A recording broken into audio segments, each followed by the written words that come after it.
What if you stop sleeping for a week? Sleep. What a sweet word. How often you just can't get enough of it. People spend almost half of their lives in this state. Sleep is as fundamental as the sun appearing in the sky in the morning. But have you ever thought what would happen if you stopped wasting time on this process? You would surely have a lot of free time for learning something new, doing sports, working, or just hanging out with friends. Sounds cool. But let's have a look at the consequences of never sleeping again. After one day without sleep, this may seem weird, but after 24 hours without sleep, you'll start to feel happy and elated. Almost any joke, however stupid, will be able to crack you up, and you will find funny some really strange things. You will seem to radiate giddiness and positivity. The cherry on the cake will be your increased sex drive. Sounds amazing, and not like something you would expect from a lack of sleep, right? The reason for these strange feelings lies in the fact that your brain increases dopamine levels trying to compensate for your lack of sleep. However, closer to the end of the day, this happy mood is evaporating. You start to have problems with memory, suffer from the increased reaction time, and people around you may believe that you're drunk. It will become extremely tough to plan something or evaluate your own decisions. What's more, your behavior will get more impulsive. It's strictly not recommended to drive in such a state, as it may turn extremely dangerous when you're sleep deprived. After 2 days without sleep, as soon as the second day without deep sleep starts, you will have some important physical functions getting shut by your body. For example, its ability to metabolize glucose will be lost. As a result, your body will have less and less energy, and you will begin to look pale and a bit ill. What is even worse, your immune system will start to let you down, becoming less efficient. This means it will be a lot easier to contract the flu or other infection, let alone a common cold.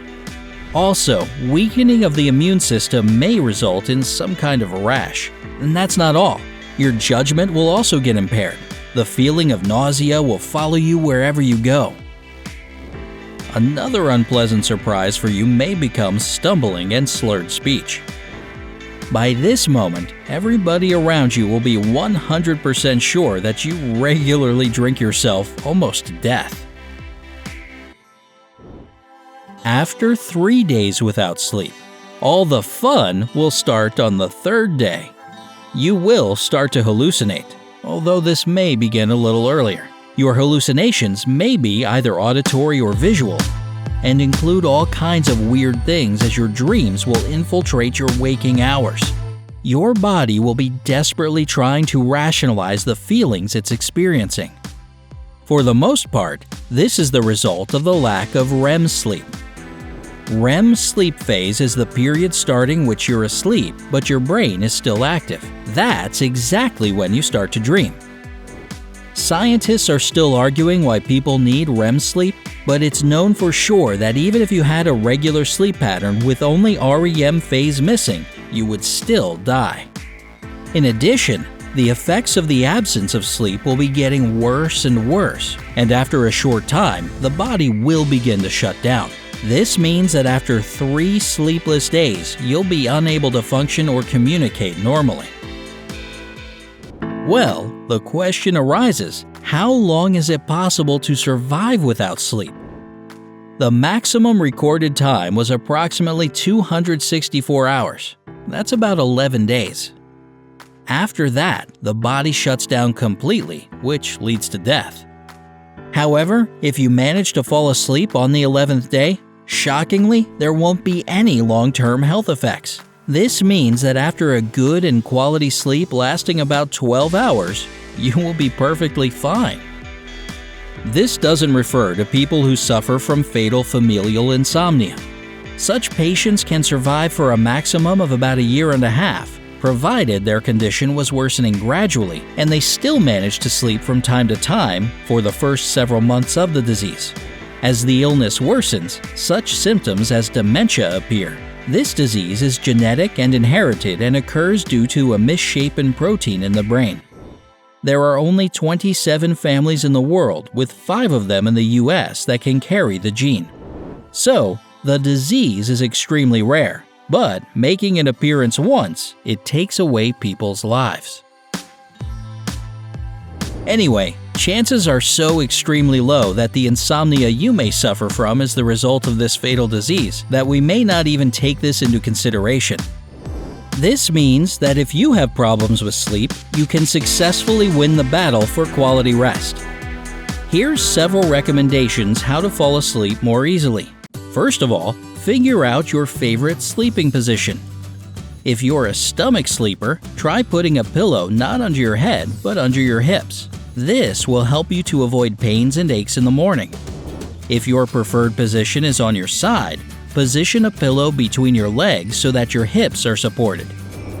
If you can't fall asleep other than on your back, place a pillow under your legs. This will provide you with some additional comfort. Before going to bed, enjoy a nice warm shower or a bath with eucalyptus or lavender bath salt. This will relax you, and later, after you cool down, it will be easier for you to fall asleep. Sleep in the nude. This will help your body to regulate its temperature. Choose a blanket or a sheet according to the temperature of the room. Being on the cool side is always preferable, so don't forget to put an additional blanket nearby in case you feel cold at night. If you can't imagine your life without pajamas, or even the idea of sleeping naked makes your skin crawl, choose loose cotton pajamas as they breathe better than the ones made from other fabrics. Pay attention to the pillow you use. That's not as simple as it may seem. If your pillow is too flat, your head may tilt backward, and this will cause you some discomfort. If the pillow is, on the contrary, too thick, your head may end up being propped at an uncomfortable angle, which can lead to all kinds of aches and pains. Start to control the light you're exposed to a couple of hours before you go to bed. The thing is that bright light is likely to disrupt your internal clock, and it's this internal instrument that regulates your sleeping and waking time. So turn off or dim bright lights in your home. Don't watch TV or use your tablet a minimum of 2 hours before you sleep. If you need to use your gadgets, install special applications which prevent blue light from disturbing your sleep. Also, make sure that your bedroom is devoid of all sources of light. They might be windows with open curtains, LED clocks, lights on your electronic devices, and so on. If you can't get rid of all the lighting sources, wear a sleeping mask. You may try to add some gentle sounds. There's a device that creates white noise, soothing sounds of wind, surf, or steam. These sounds don't have any shape but help you stay in the present. Don't eat before going to bed. Try to do this a minimum of 3 hours before sleeping. And remember that a full stomach and a heavy meal can disrupt your sleep and provoke nightmares. Spicy and greasy foods are also especially bad. At the same time, it's not a good idea to go to bed feeling hungry. This unpleasant nagging sensation in your stomach won't let you fall asleep. Whatever you do, never experiment with your sleep. This is an important, fundamental part of your life and not something to be taken lightly. What was the longest you ever went without sleeping? How did it make you feel? Tell us in the comments below. Share this video with those of your friends who like to spend long nights playing computer games saying that sleep is overrated. Hit the like button and subscribe to our channel. There's always something interesting on the bright side.